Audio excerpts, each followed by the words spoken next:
Good evening, guys. This is the first of 3 poems that I'm going to read tonight from e.e.cummings. Now, some of you may have heard of him before.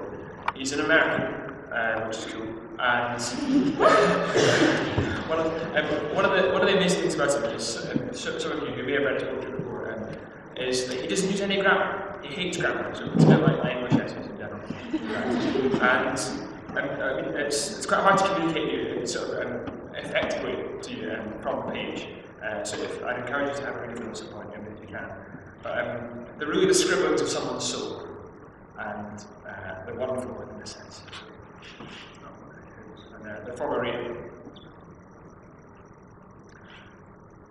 I thank you, God, for this most amazing day, for the leaping, greenly spirits of trees, and a blue, true dream of sky, and for everything which is natural, which is infinite, which is yes. I who have died, and am alive again today, and this is the sun's birthday. This is the birthday of life, and love, and wings, and the gay great happening, inimitably, Earth. How should tasting, touching, hearing, seeing, breathing, any, lifted from the no of all nothing, human merely being, ever doubt, unimaginable you?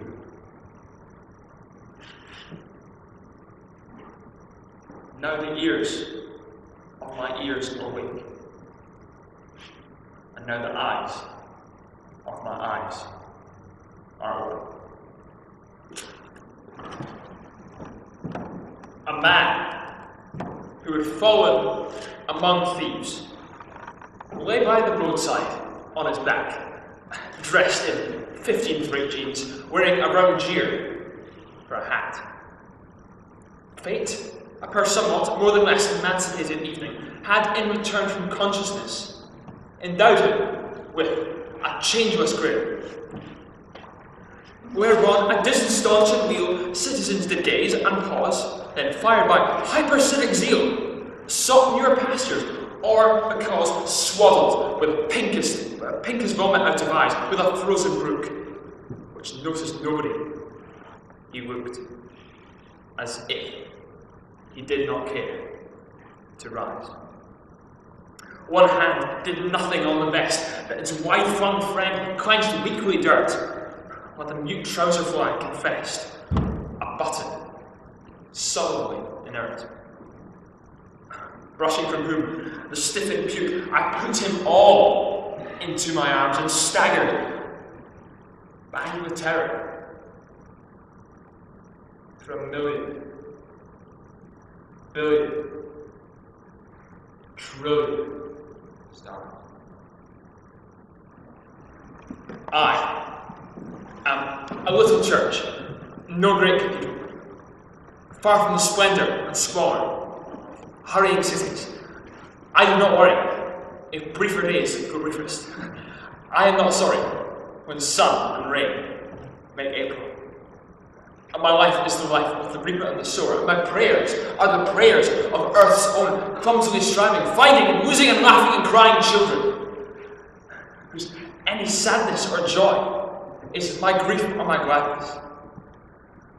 Around me surges a miracle of unceasing birth and death and life and resurrection.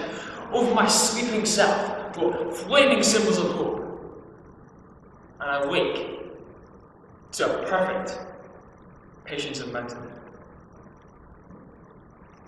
I am a little church, far from the frantic world and its rapture and anguish, at peace with nature. I do not worry if longer nights grow longest. I am not sorry when silence